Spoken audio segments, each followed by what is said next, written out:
Toastmaster. I took a deep breath, closed my eyes. All I could smell was a flurry of smells. Chicken rice, Singapore, Thai green curry with the aroma of lemongrass, tandoori chicken, steak. Our family get-togethers had to have all these dishes, representing people who have come from varied corners of the globe. Otherwise, they will feel offended. All Indian people, but they just had to have these dishes. We were all talking at the big grand table for this reunion, and then I decided to do something which everybody does. Pulled out my phone and said, let's take a snap. Everybody get together. I held up my camera, and everybody grouped together. There was this one girl, blonde hair, blue eyes, sitting down on the table, not joining. I stared at her. My aunt, noticing what was going on, stood up and came close to me. Her name is Masha. She's Russian. She's traveling with us. Be nice to her. Okay, she at least look at the camera while I'm... Okay. I took a snap. Everyone said cheese. Masha did nothing. Here's the interesting thing. I put my phone in the pocket and we sat down. Now what does Masha do? She pulls out her camera and starts taking photos of the food in front of her only. Not people, food. And what food is she eating? The Thai lemongrass? No. Chicken? No. Lays. Coke.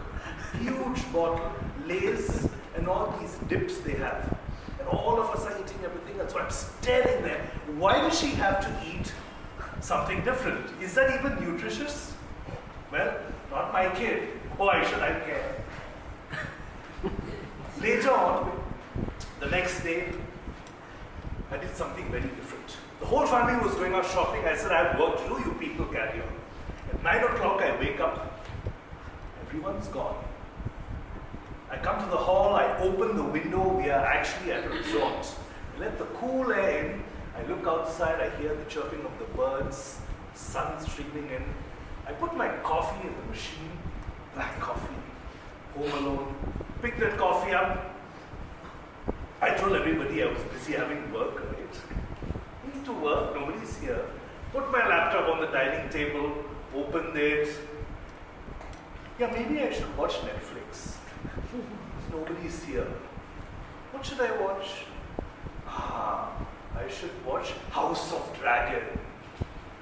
Game of Thrones. After all, I can't watch this when people are there, right? They'll start judging me. They'll say, you vulgar old pig, watching Game of Thrones, violence, dirty vulgarity. But nobody's here now. Put it on. Open Netflix. Turn the volume loud. Clicked on play. And then that famous sound. Da, da, da. Hey! What? The door flung open. And there was Masha sorting it. Put that noise down. I'm trying to get work done here. I'm sorry, stop. What are you doing here, first of all, today? Aren't you supposed to be shopping with everyone else? No. Why not? Because I don't want to shop. One thing I love about this girl are the options she has.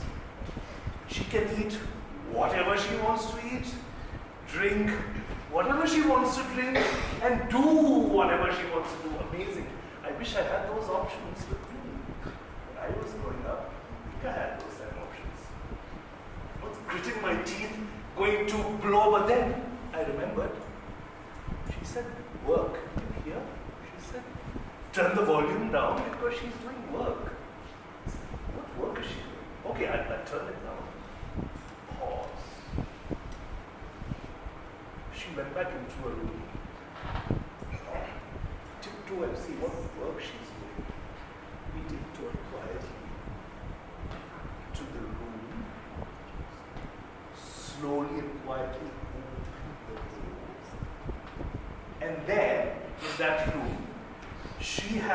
apparatus of a tripod just like this, and her mobile hoisted on top of that tripod, facing here, with a nice background she created, and there she was, lip-syncing some artist and recording herself. I stood there and watched her do this again and again and again. And then I slowly withdrew, shut the door and thought, how in God's name is this called work? I need to have a talk with this guardian of hers about the definition of what work is. Later on the day, when everybody came back and I was sitting with my scotch at night, I told my aunt, you know, your Russian friend has a very different idea of what work is. And she said, well, your idea of work is different too. Have you seen the amount of time you travel? Maybe you are stuck in the past, Mario. Am I stuck in the past? Question, how many of you here in this room are born after 1995? Raise your hands. Wow. Guess what they call you? Guess what they call you? There's a name for this. You are called Generation Z. Generation Z. Now, sociologists, psychologists have certain attributes for Generation Z. You were born in this generation. Generation Zers. How many of you have worked on a desktop computer? Must be in the IT company. Must be forced. Must be forced. Because all of you just love working. I've seen people in my office work on this. Right? How many of you have seen that landline phone? Anybody remember seeing that landline phone? You still have it. But a lot of us see it, but we don't use it. We all use this. So Generation Z grew up in this. Now here's the weird thing. My generation created this technology. Generation Z now uses. So there I was thinking to myself, am I fair to judge Marsha? I mean, after all, we created this, and now they're using it. So should I have a problem? Really? Should I have a problem? I don't. Well, in my time, if I went to my parents and said, when I grow up, I want to start my own business, start a saloon. You know what they say? They say you have only 2 career options. And what are they? Engineering or medicine. Today, Gen Z has so many more options. And we should be happy for them. But there's also something else we have left them. Something we call technical debt. Anybody here from IT? Raise your hands. Technical debt. I guess you guys know what that is. Technical is a very unique term, right? It is, to put it simply, shortcuts you take today to build something fast results in a lot of pain down the line, fixing something you built in a hurry and now you're fixing. Technical debt. IT industry is full of technical debt. But here's the thing. We have left Gen Z with a lot of technical debt which we've carried over.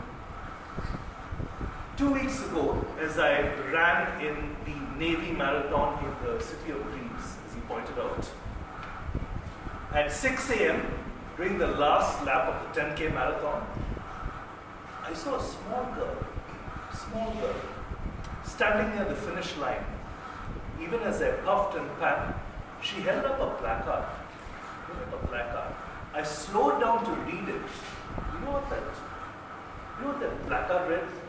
Words are very haunting. It said, our generation didn't start global warming, but we end it.